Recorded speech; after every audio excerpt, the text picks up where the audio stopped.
welcome to Mainely Outdoors. My name's Jesse and this is Northern Maine. So I'm up in Eagle Lake, Maine. This is the start of a multi-day series and we're gonna do some catch and cooks. We're gonna do some hunting. I know everyone likes the Ruffed Grouse series that I do here on this channel. I'm sure everyone's looking forward to that and there's definitely gonna be plenty of it coming up in the next few days. So we're just about to head out. I'm gonna go out with my father tonight and see if we can't get a couple birds. I mean, we already got a few this morning.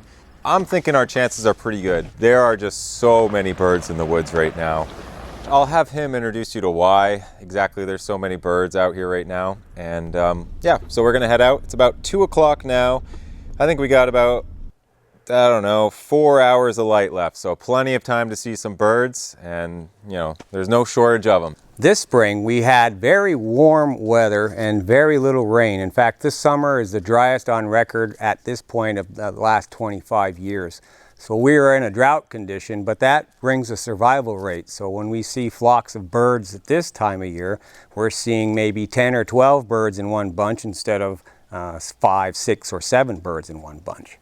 So with a higher survival rate and an early egg laying round, then they oftentimes will go out and have a second brood of chicks. And that's what's happened again this year. This brook goes all the way down to that road up to the plantation there. Good, and the edges of the plantations are awesome places for birds. There's one right there. Oh, yeah. That was fast, you just got on the road.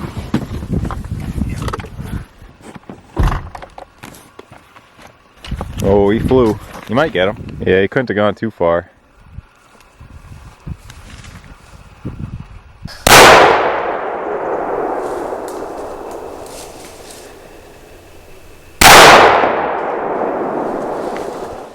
The other thing that will fluctuate the populations of partridge are the seed years. Trees typically have very high seed years every 4 to 5 years. Drought will often stress a high seed year the following year.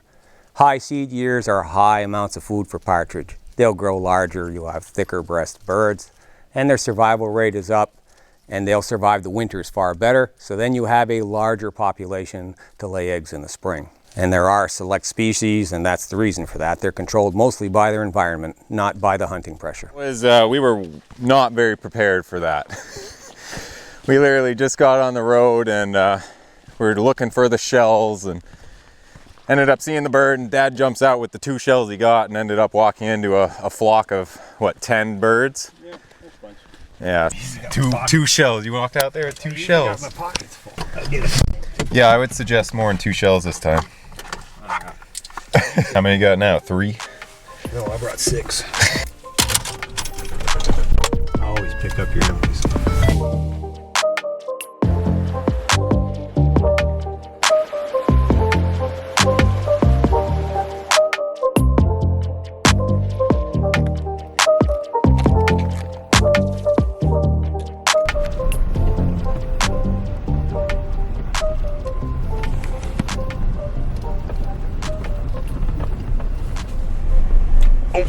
That had to be a bird.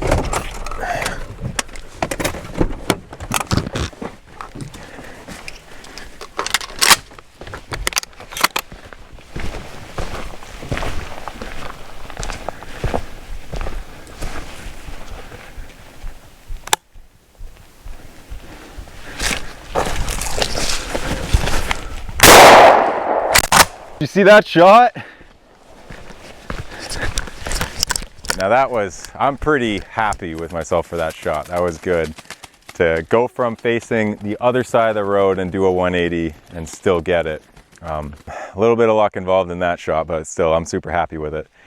But anyway, we got 2 more birds to fill our limit, and we're definitely gonna try to do that this afternoon. And then we'll go back, cook them up for dinner, and just, yeah, it's been a nice outing so far. So we got a couple other spots we're gonna hunt on this property. There's a pond, that's a pretty good spot to walk. And then right behind that is a nice separation just like we have here. You got softwood and then lined right behind it is a bunch of hardwood. Walking that edge, that separation, especially when there's clover on the ground, great spot to walk. So let's go do that, see if we can't limit it out. And I kind of think we will.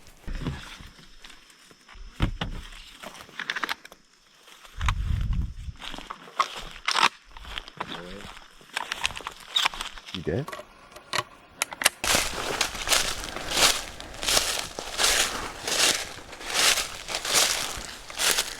Well, we're not going to sneak up on much in here. Well, while we're out here.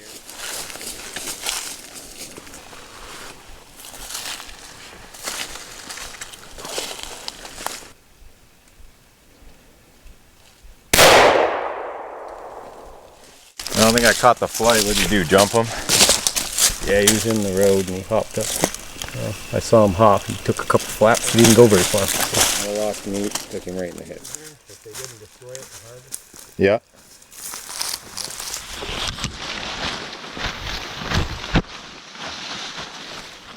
Well, they're also looking for gravel right now. Those pressure gravel roads there. Yep.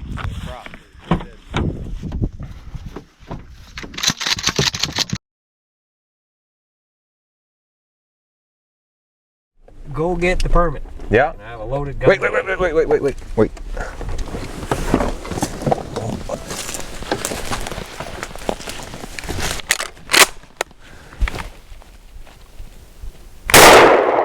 Oh, I got 2 in 1.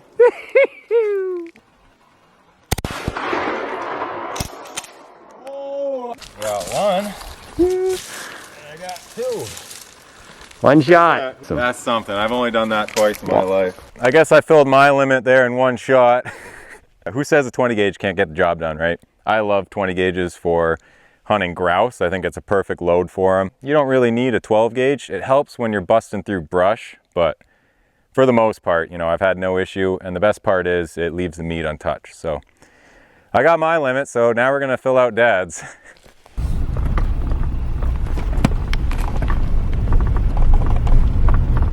See one? Permit. It's right there.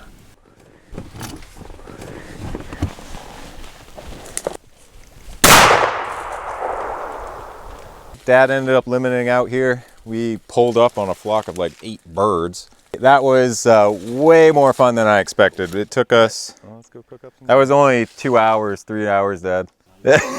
And that was awesome. We got a nice wing shot on film, and even a double header. 1 shot, 2 birds with the 20 gauge. How cool is that?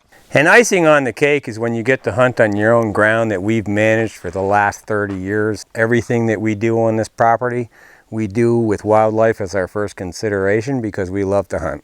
So we manage for deer, grouse, bear, and our land is full of them.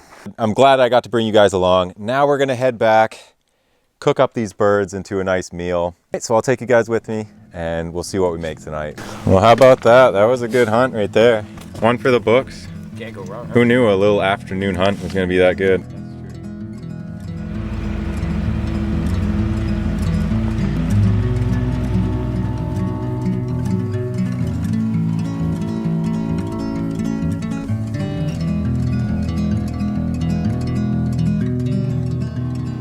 We're about to take those partridge inside.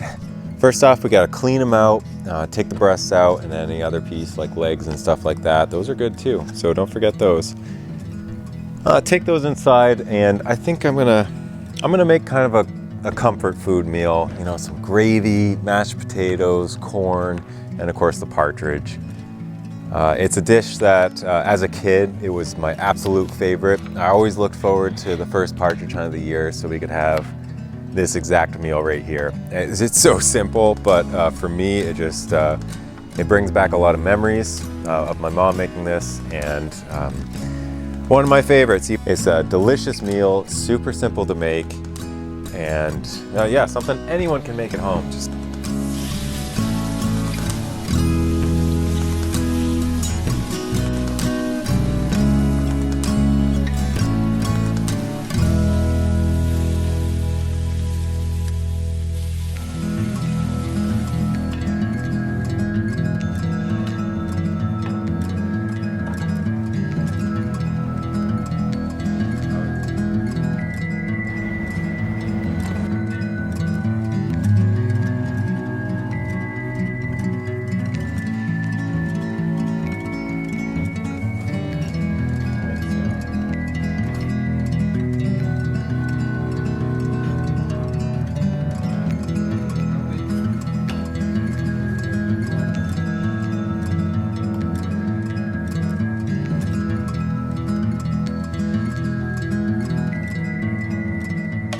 Thank you guys for watching. I hope you enjoyed today's video. And remember, we're gonna have 2 more dedicated Ruffed Grouse videos coming up. So if you guys wanna see that, make sure you hit the subscribe button. And if you like the video, hit the like button. Thanks guys, and I'll see you next time.